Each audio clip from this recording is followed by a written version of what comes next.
morning, everyone, and welcome. Welcome to everyone also watching us on the stream. This will be the presentation of our third quarter results in DNB Group, and we are looking forward to present the results for you. Kjerstin and Ida will go into the details shortly. The emergency exits are in the front to your left and in the back, but there are no planned drill today, so if there is a fire alarm, it's for real. So there will be questions later, both here in the audience and possible to ask questions for those watching on the stream. And I'll just leave the floor to you, Kjerstin, to get on with it. Thank you very much, Even, and a very good morning to all of you and a warm welcome to this presentation of our third quarter results. We are presenting a strong set of numbers reflecting the summer season, where a couple of months are slower for parts of the activity of our business, but overall a steep and increasing activity towards the end of the quarter. The Norwegian economy continues to do well, and this is well reflected both in the customer activity across our business, but also in the robustness of our portfolio. I wanted to start by sharing a few highlights from the quarter. The first one actually after the quarter, because only a few days into the fourth quarter, the transaction related to listing Verisure on the Stockholm Stock Exchange closed. We had the honor of being a global joint leader of this transaction, and it was the largest listing in Stockholm in more than 25 years, the largest listing in Europe since 2022, and it marks the strengthened brand and platform we have with DNB Carnegie. Our assets under management continues to grow to a record level, 1,579 billion kroner, driven by market valuation and net inflow, and we continue to grow despite having sold Holberg in the quarter. One of the key drivers is successfully launching new products. We have launched 4 new products so far this year, and this has driven 5 billion kroner of net inflow. Making life easier and simpler for our customers is something that we always strive for. And this quarter we have launched several new initiatives, one of them a fully digital process, not only to register your company, but also onboard your company in the bank. And each of these processes saving our customers 18 days in the process. By using, amongst other, artificial intelligence, we are also simplifying the customer journey across services and across our platforms. And this has, within the last year, led to an 18% reduction in number of service inquiries by our customers.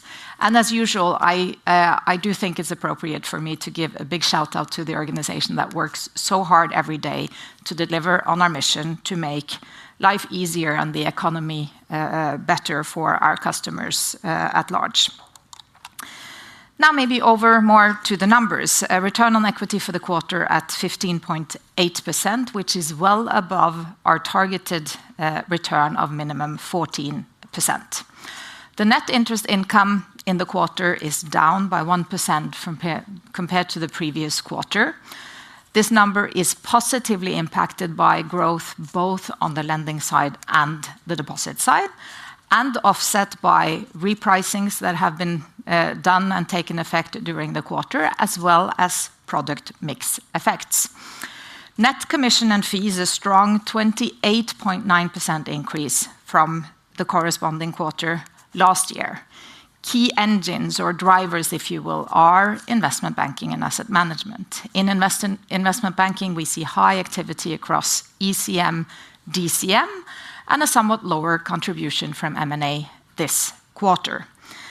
Asset management already referred to record numbers and attractive both market valuations and net inflow into the business. Another area that stands out very positively this quarter are our activities on the insurance side, both in the life insurance and the non-life insurance.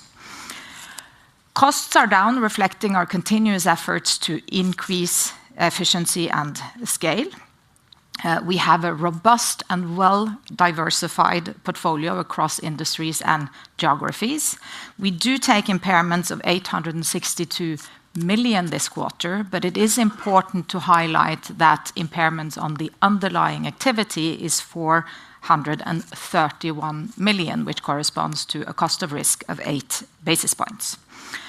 Core equity tier 1, 17.9, 135 basis points headroom to the FSA expected level, and this number also reflects a deduction of 40 basis points related to the additional 1% share buyback that was announced earlier today.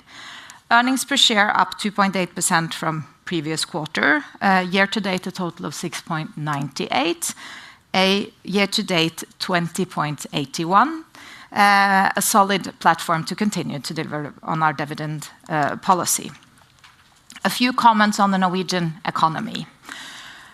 New data and economic update has shown that growth was higher than thought, actually, in the first half of the year. So the growth estimates for the year has been updated and is now believed to come in at around 1.8%. A very healthy level of growth, and it's expected to stay roughly at this level for the coming years. Unemployment remains low, and the regional business survey that is published by the central bank supports both the growth outlook and the unemployment with a very positive result. Inflation continues to move down. With lower inflation, high wage growth, we see drivers for increased consumer spending, which is an important driver for further economic growth. The central bank decided to cut rates for a second time in September this year. Ahead in the forecasting period, the expectations of DNB Carnegie is for one more rate cut to take place, and that to take place in June next year, taking the key policy rate level to 3.75, and thereafter stay at that level for the remainder of the forecasting period. Needless to remind you, the world is an uncertain place these days with geopolitical tension around us. More importantly, the robustness and the resilience in the Norwegian economy continues to be very visible, and this is what matters the most for our business. A few highlights from the main business areas. An additional strong quarter from personal customers. 2.7% growth in lending year-over-year, and a quarter where there's been a high interest from customers in not only financing new homes, but also looking for a new bank, many of them selecting DNB and our S-Banken brand, who have had the strongest growth in a quarter, in a month that they have seen for more than 15 years. Attractive revenue on other income, strong cost discipline and very low losses leads to attractive return on capital of 19.6% for personal customers.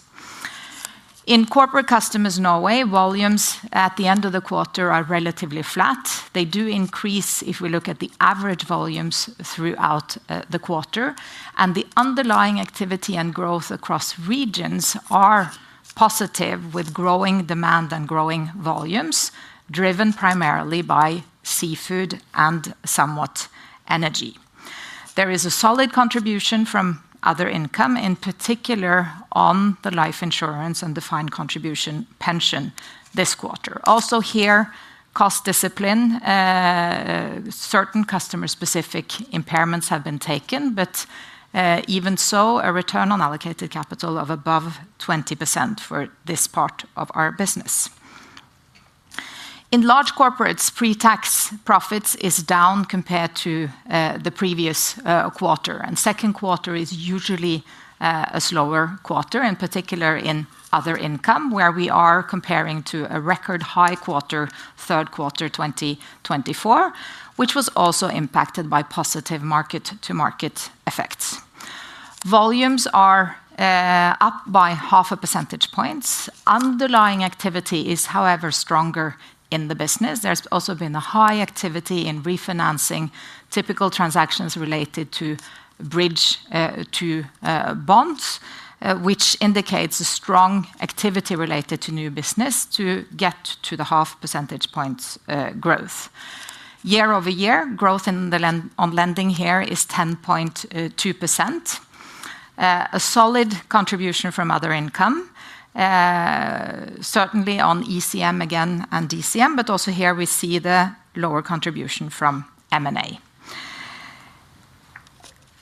Wealth management revenue in this area continues to grow. In the Nordics, we are building on our strengthened growth platform.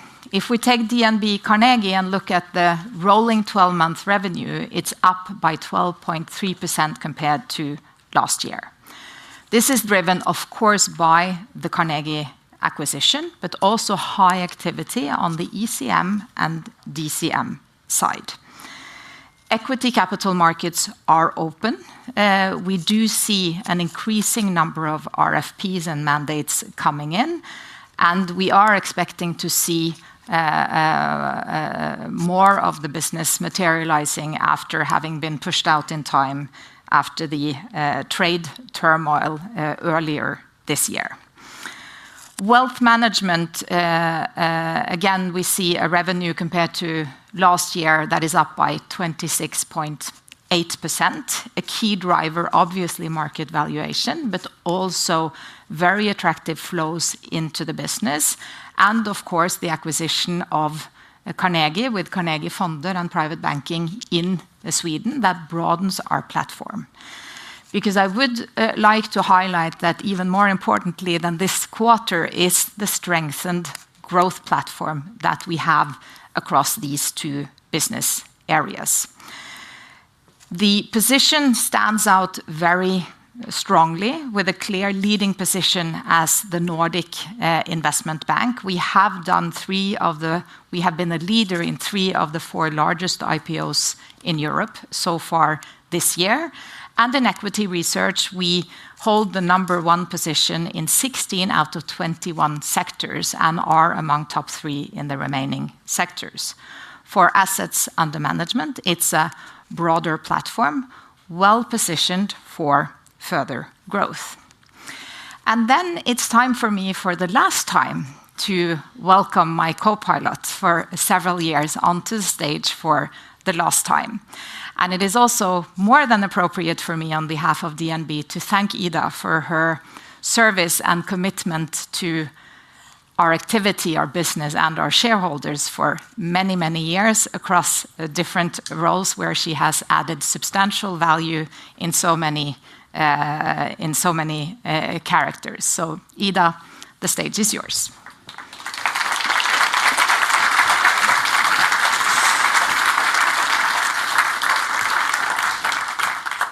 Thank you, Kerstin, and thank you to the entire team for allowing me to be here for 18 years. It has definitely been the best 18 years of my life so far, so thank you all. Now moving over to the third quarter. We note good activity across the group with currency-adjusted profitable loan growth of 0.3%. We continue to see a good momentum in the personal customer segment, where the lending volumes were up 0.4%, and as Kerstin pointed to, with an uptick of growth towards the end of the quarter. Corporate customer Norway was stable in terms of lending volumes, but this segment is of course also impacted by the fact that there continues to be a low activity in the construction of new houses, which is usually a strong engine for growth in the corporate customer area. Large corporate and international are up 0.5%. This does, however, not fully reflect the underlying development in the portfolio, where we're seeing several larger bridge-to-bond transactions being taken out in the quarter and good momentum in terms of new businesses. Currency-adjusted deposits were up 0.6%. The decrease of 1.8% in the personal customer segment are driven by seasonality. The reduction is, however, lower than what is usual for a third quarter and should also be seen in connection with this good increase we're seeing in asset under management from the retail customers. Corporate customers are down 3.9%. This is driven by a seasonal effect related to the public sector, where there is no monthly contribution from the state to the municipalities in August, but it is so for the remaining months of the year. The underlying deposit growth in corporate customer Norway is actually up 2%, which is of course a positive testament to the momentum in the overall society. Large corporate and international saw an increase by 8.5%, predominantly driven by the fact that there was only one petroleum tax payment in the quarter. We continue to maintain a strong deposit-to-loan ratio within the customer segments of 73.6% in the quarter. Net interest margins were affected by interest on equity and other NII and is down by 5 basis points. Combined spreads are stable. The underlying development in combined spreads are somewhat weaker than what can be seen here, related to product mix effects and continued strong but rational competition in the market. For instance, large corporates, we noted a high margin bridge bonds, as mentioned before, being replaced by lower margin loans. In the corporate customer area, we also saw decrease in low margin deposits stemming from the public sector being replaced by larger, higher margin deposits from the SMB segment. Net interest income decreased by 162 million in the quarter. Volume growth and FX effects increased NII by 142 million, and one additional interest day contributed positively by 129 million. Spreads are affected by the rate cut, product mix effects as mentioned before, and continued strong but rational competition in the market. Interest on equity is down by 202 million, affected by changes in the money market rates and lower average equity following the dividend payment made in May, as well as the concluded share buyback program. In the fourth quarter, we will see full effects from the first repricing being implemented 25th of August, as well as partial effects of the second repricing being implemented mid-November. We continue to benefit from a robust and well-diversified fee platform. Customer activity picked up throughout the quarter, and in addition to what you can see on this slide, we are also noting positive momentum from the DNB life insurance business, as well as the non-life insurance company Fremtind, as you can see on other income. Net commission and fees on this slide is up 878 million, or 28.9%, from an all-time high third quarter last year. Real estate broking was up 9%, reflecting the higher activity in the real estate market. Investment banking services was up by 73%, driven by the inclusion of Carnegie and a strong deliveries within equity capital markets and growing so also from debt capital markets.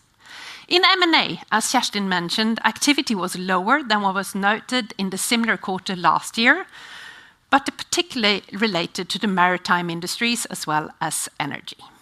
In investment banking, we note a solid pipeline within equity capital markets as well as debt capital market, where several transactions already have been completed in the fourth quarter and more mandates are expected to come. Asset management and custodial services was up 67%. There was a continued growth in asset under management in the quarter, net up 15 billion when adjusted for the sale of the Holberg divestment. Underlying asset under management was up 54 million in the quarter, and we noted positive net inflow from both personal customers, the retail segment, as well as institutional customers. And we continue to see a positive development in terms of number of long-term saving schemes. Guarantee commissions were down by 6%, driven by lower demand for trade finance. Money transfer and banking services were down by 19%. The positive contribution that we're seeing from the seasonally higher transaction and international travel activity was offset by costs and reduced contribution from banking services. Banking services was, among other things, impacted by fewer cars being sold from DNB Finance and also insurance premium costs related to exposures in large corporate and international. The latter is a tool used for capital efficiency, increased originate and distribute, and also generates overall profitability to the group. Sale of insurance products was up by 21%, supported by continued good income from defined contribution in our life insurance business, and positive development also in the non-life insurance business. Moving on to costs, where operating expenses are down by 242 million, reflecting seasonally lower activity. Fixed salaries are down by 126 million quarter-on-quarter. 45 of these are related to seasonal effects in our Swedish operation, where the vacation days are deducted from previously accrued costs. The rest relates to fewer full-time employees in the group. This quarter also includes one-off costs amounting to 55 million, of which 25 million relates to the announced decrease in number of full-time employees in our operations area, and 30 to the integration of Carnegie. Over to portfolio quality, which remains robust and is well diversified, with 99.4% being in stage 1 and 2. We note impairment provisions totaling 862 million in the quarter. 150 of these relates to an update of our expected credit loss model. This impacts impairment provision in stage 1 and 2 in the personal customer segment, as well as in the corporate customer segment. In addition to that, we have taken 281 of further impairments related to our legacy portfolio in Poland. Impairment provision, as Kerstin mentioned, in the underlying portfolio amounts to 431 million, equivalent to cost of risk of 8 basis points. The overall portfolio in the personal customer segment, as well as in the corporate customer segments, are strong, with no signs of deteriorated quality. In the personal customer segments, there are fewer customers with installment holidays and defaulted loans today than what we saw a year ago. In the corporate customer segments, we have fewer customers on watch list, and we continue to see a good momentum. The impairment provisions in stage 3 for corporate customer Norway relate to customer-specific situations in the same sectors as we pointed to before, namely real estate related.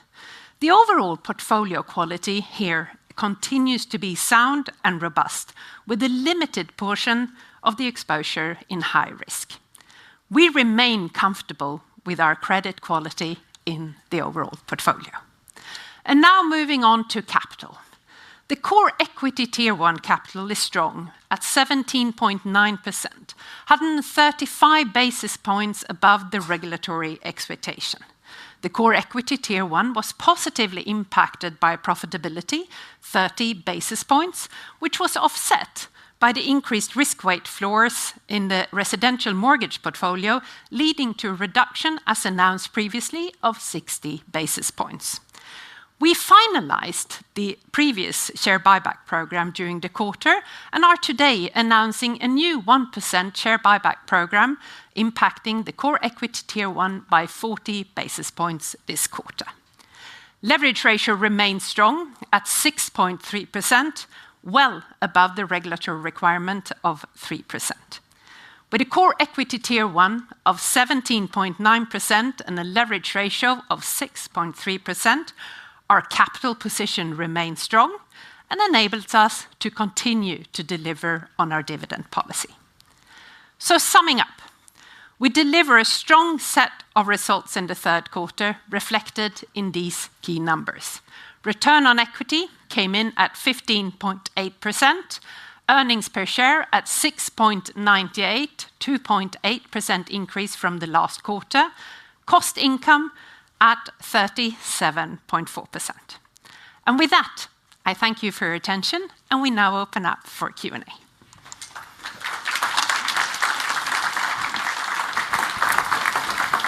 Thank you so much, Ida. Thank you, Kjerstin. So this is the last chance you have to ask Ida difficult questions. Any questions from the audience? To Ida. Yes, Roy from Arctic. Please wait for the microphone.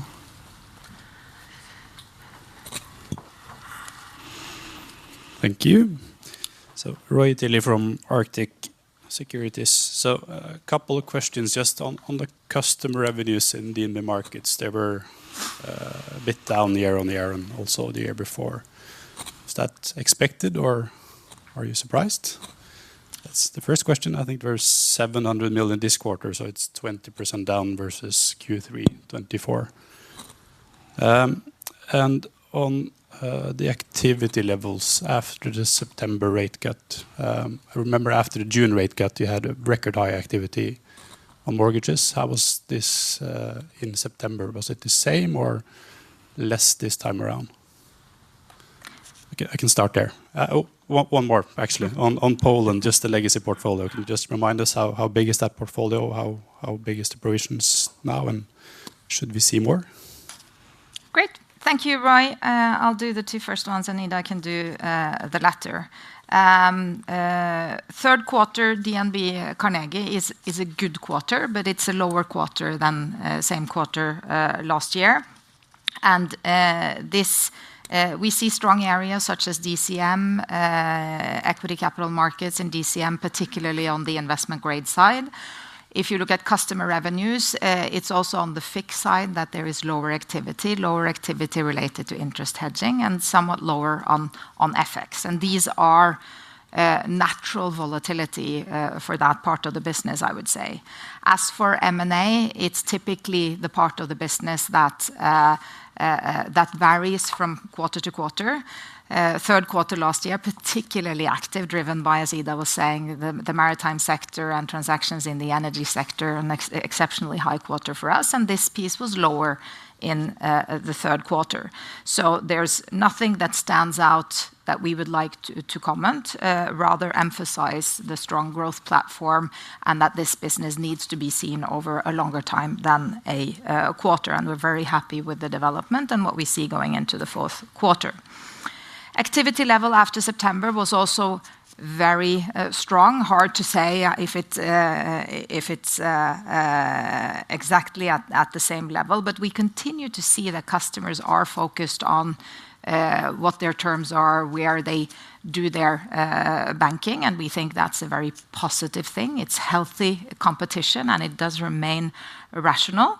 Of course, we were delighted to see that so many customers wanted to come in and join S-Banken. But even in the DNB brand, we have seen a 10% increase in financing certificates. So this is a strong September and end to the quarter for all of our business in the customer segment, related both to pricing, but also to the offering at large.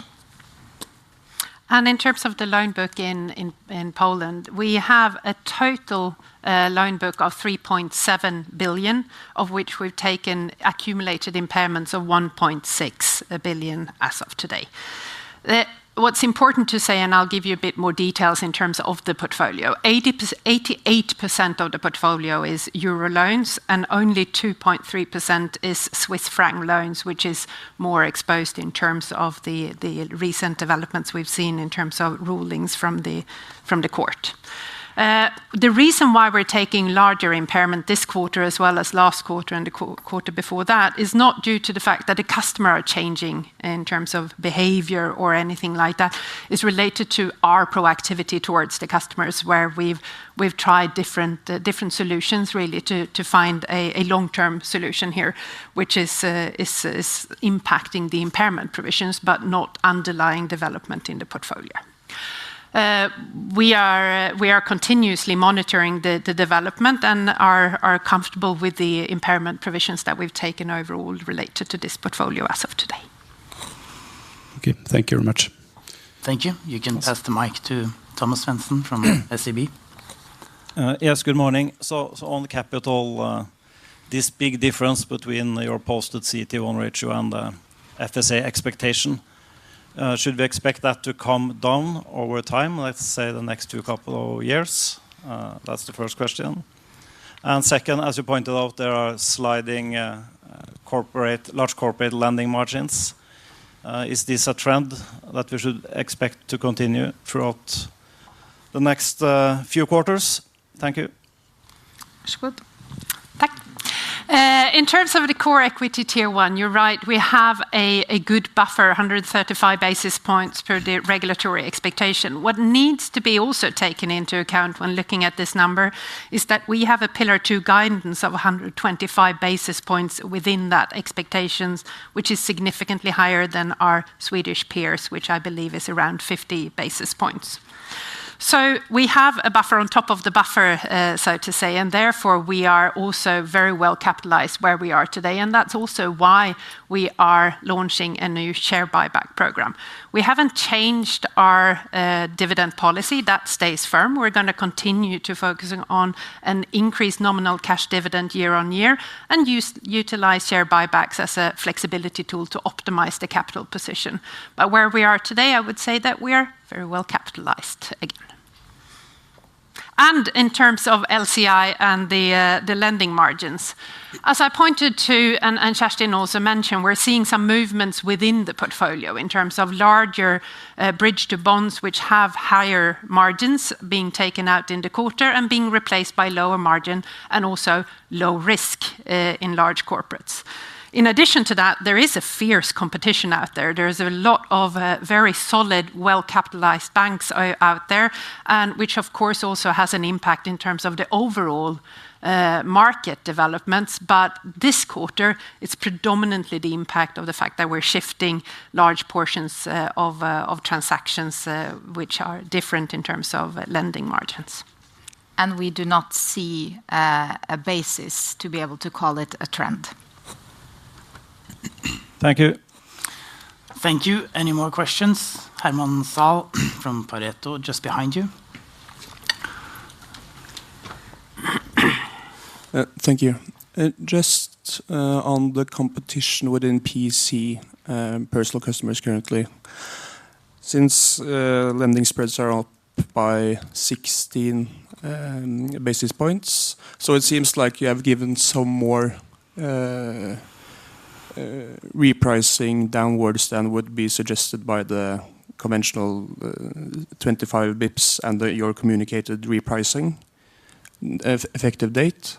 So, and you're not growing that much in the quarter either. So I know you're stating and saying that competition remains rational, but would you say it's less rational than it has been historically? The key theme is that it is rational, but it is slightly intensifying. I think we've been very clear on that, and I think it's well known that the magnitude of liquidity in the market at the moment surpasses demand. However, I believe it's important to be cautious while reading spread movements and directly transferring them to repricing movements, as the margins in the statistics are based on the money market rates, and they move. And bear in mind that we've had 2 rate cuts within a relatively short period of time, and you will see lag effects, just as we did on the way upwards. You will see lag effects as money market rates tend to move prior to the adjustment from the central bank. And again, there's a lag before the price adjustments become effective into our numbers. So there is competition. I would qualify the growth in the quarter as attractive, given what we've seen statistically and given what we see in September, and given what we see also in the wider market. This is a quarter where I at least am very happy with the performance of the team, and reiterate that year on year is a growth of 2.7%, and it's at profitable conditions. And just given that some of the sort of more challenger banks within personal customers have grown quite strongly since the rate cuts. Could you give some color on how the S-Banken volumes have developed since the June rate cut? We do not give sort of details across our brands. We believe the key importance and our priority is to deliver a profitable growth in the area, and that is what we do this quarter.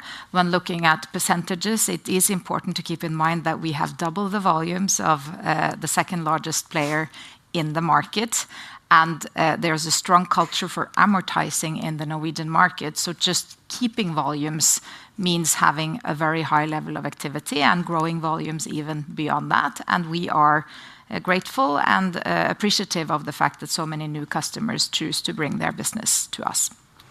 Thank you. Thank you. Any questions from the online audience? No. There's one more from Roy, please. Simon Brun, ABG, please go ahead. Thank you. Just a question on your costs for the quarter.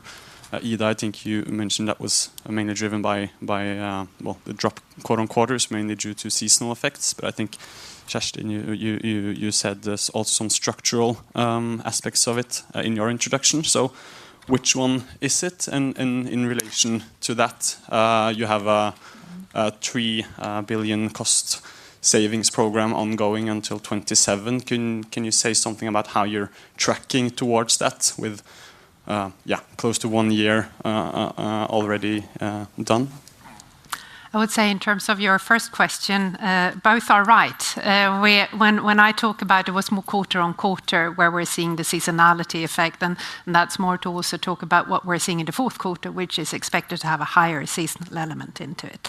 What Kjerstin talks about is, of course, that we continuously work on cost efficiency. We use digitalization and increased automation. That's also one of the reasons why you're seeing a decrease in full-time employees in the operations area is driven by increased automation and efficiency.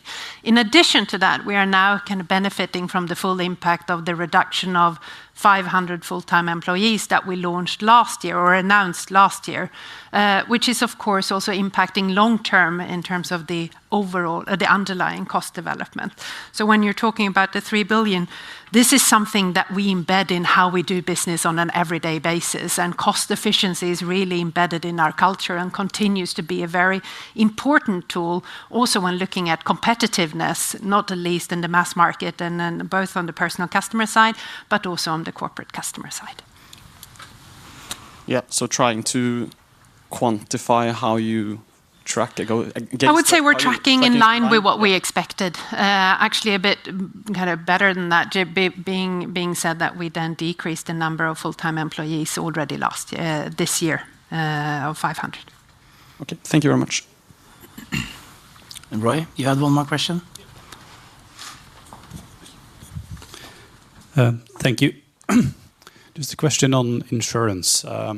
So I saw the Fremtind results in the quarter. They were a 76.4% combined ratio. And they're tracking well below the target they had for 2025. So I know it's kind of a benign summer quarter for insurance, but it's starting to get very profitable again. So 2 questions. Firstly, is this the level you expected? Are you happy? And secondly, if it's good enough, are you prepared to start taking some volumes again? You think is the premium hikes behind us now? Will competition increase, or is there still more to do? In terms of the non-life insurance business, I think what we have seen, and Fremtind is also showing their results today, I would say that the team under Hege's influence has done a tremendous job in terms of focusing on increased profitability, cost efficiency, and also focusing even more so on the distribution through the banks. And this is also what we're seeing this quarter, a closer collaboration between the personal customer segment with Maria, as well as the corporate customer segment with Marianne, in terms of how we can collaborate even better in terms of selling more towards our customer and making it even more digital and more seamless for the customers. So we're seeing a positive uptake on the non-life insurance company business for DNB as well this quarter, and I hope that that will continue also with the strong sentiment and the driver we're seeing from Hege and the team in Fremtind. Okay, thank you. All right, thank you. I haven't seen any more questions in the audience, so then we will close this session, and for the journalists in the room, there will be time to meet management after this session. Today we are rigging for the DNB Next conference tomorrow outside, so the journalist interviews will be in the area just behind us. Thank you so much for joining us online and physically, and have a nice Wednesday. Thank you.